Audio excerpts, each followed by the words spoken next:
2023 edition. And no, not about the real world and making adult decisions and things like that. Today's conversation is card shop life, the concept of opening a business in 2023, the education system in 2023 in the United States, and/or lack thereof. So today's real conversation, notice I'm going to write in red, is not life. It's going to be good old-fashioned. Ready? See that card? Here it comes. Off the clip. Shop.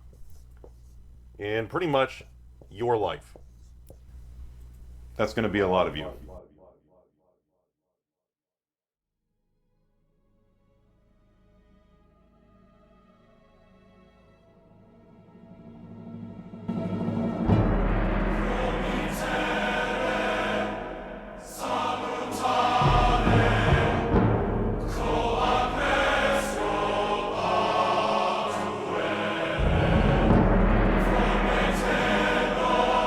So when we're talking about card games, there's really one that stands above the rest. It's the first one, it's the most popular one, it's Magic the Gathering. I mean, to say this game had a stranglehold on the industry is an understatement. You walk into any tabletop game store today, and there's an 80% chance it's gonna be there. Magic the Gathering, the strategic card game where two players duel against each other by using their cards to cast spells and summon creatures. The game was first designed by Richard Garfield back in 1993. He was 30 with a PhD in mathematics at the time. With its increasing popularity, the game has ballooned, mutated into something he could never have predicted. Not to mention the countless games created inspired by Magic. You teach me and I'll teach you. Pokemon. Gotta catch 'em all. Gotta catch 'em all. Pokemon. So you would think that with the meteoric success of card games, owning a local game store would be easy. The truth, though, is far from that. I talked to Ryan, an owner of a local game store, to get more information. Do I recommend it? Not really. Okay. The thing is that it's not just playing games all. It's there's a lot of financial risk in it. Right. There's the challenge of competing with like an online market, which makes it very difficult. Right. If you want to have a physical store, not just an online store, and also physical aside next to it, and that's really our focus here is our physical store and the people who come here. How important do you think it is, like, to the local area that they have a place like this, like a third place where people can come and kind of like do their hobbies and stuff? I think it's pretty important. I see us as an important part of the community, and we have a community of like the people who come here, but like we're also part of the bigger community of the Loop and the St. Louis and University City area. The thing you gotta understand about local game stores and Magic and all this stuff is that it kind of falls under a chain of command. At the bottom of the ladder, right, it's the front lines, it's the local game stores, This is Ryan at the WizWag, this is Game Night, this is Fantasy Shop, this is any kind of, mom and pop little board game place.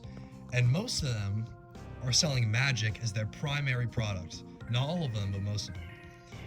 And they're usually doing like Magic events on the weekends and stuff, and it's bringing in a continuous source of income. Okay, but they're at the whim of Wizards of the Coast, the company that makes Magic. And Wizards of the Coast was bought by Hasbro in 1999, right? So Wizards is at the whim of Hasbro. So a lot of stuff that Wizards has done in the past few years has kind of been for profit because they're controlled by a major company that is publicly sold. Hasbro is a publicly sold company, so of course they're going to try and do whatever maximizes profit. And Hasbro, since they're publicly traded, is at the whim of the shareholders, right? The shareholders are on top. Hasbro is always going to try to do what makes them more money because they always want that graph to be going up each year. So the consequence of this move is that a lot of Magic players have kind of seen that Magic is switching from a game focused on being a good game and being fun to play into being more focused on profit. It is nerve-wracking to have a company, a big company that doesn't really care about us. I mean, they do, but they care about stores like us, but they don't care about us specifically, and their decisions having an effect on on how well we do as a business. And You know, it's like, well, are they going to one day take, you know, something too far one way or another, or decide they're going to, you know, downsize Magic or something like that, and that would make me have to, you know, rethink part of our business, because, you know, we do other games, but 4 days, three days a week, our event space is for Magic events. Right. And then when a new set comes out, we've got a whole weekend of events for that, and that's all very important to our business. And yeah, I don't know that something else would just be able to replace that.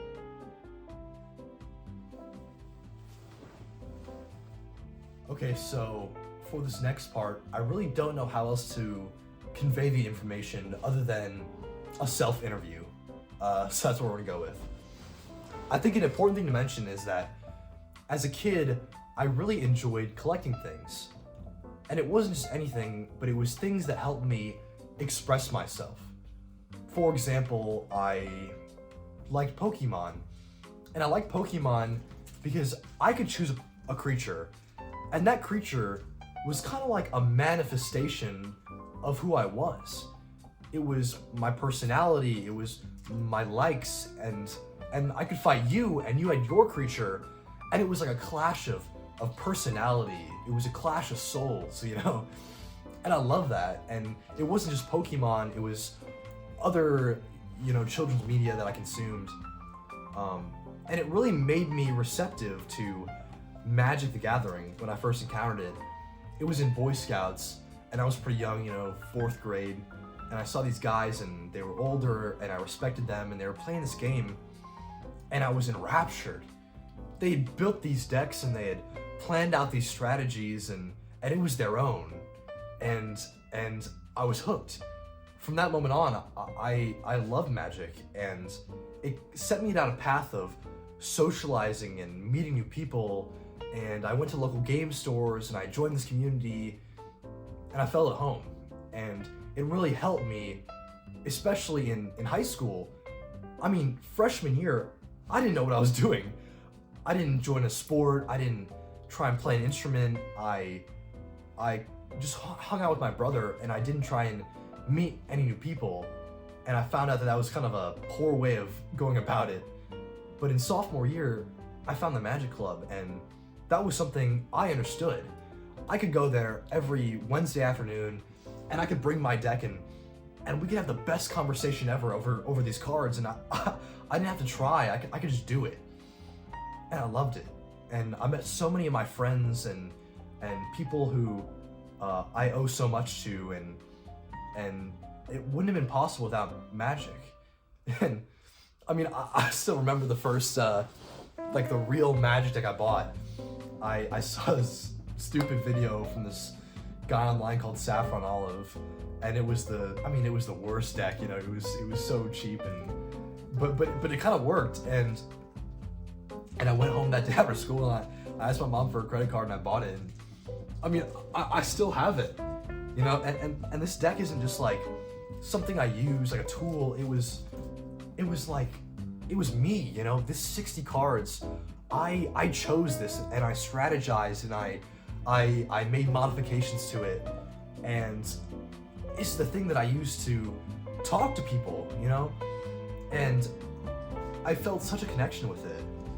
And you might be listening to this and you might think it's kind of lame, you know, and it kind of is, but it's a lame that I love and I owe so much to, and I'm really lucky that I'm in St. Louis, because St. Louis has so many local game stores, you know, that I can use this with. I mean, there's the WizWag, there's Game Night, there's 2 fantasy shops, there's Bodax, there's Fortuna, Mini Mart. I mean, we're really spoiled for good local game stores. I mean, there's a game store on every street, feels like. And with each game store is a different community, and with each one, you know, they had different feels, but each one I could walk into and immediately speak their language. I knew what was going on every time. And a lot of this might sound really lame, because it is, right? But it's a kind of lame that I love, and I think it's really fun. And really recently, I've been yearning for a place where, you know, I don't have to try to make connections. I can just go there and and they know me, and they know what deck I play and how I play it, and for me that's been the game store. And I owe so much to, you know, Magic, but also the people that brought me to it, and the people who are, you know, playing it with me, and it really has changed my life for the better, you know. Yeah. Cooper, in what ways has Magic impacted your life? Well, first, it's been a lot on my bank account. Right. No, but in all seriousness, it's been a really positive thing. It's allowed me to kind of express my creativity and sort of do stuff that I normally don't do just because I don't feel like I don't feel like that opportunity to like give into something to like actually try and get better at. That it's very important, especially like for like as a way to like talk to people and socialize, and it's because it's not just a game, it's like a social scenario where like we're not playing to win, we're playing for fun, and it just is a really good community here. Or what's the community like in St. Louis particularly?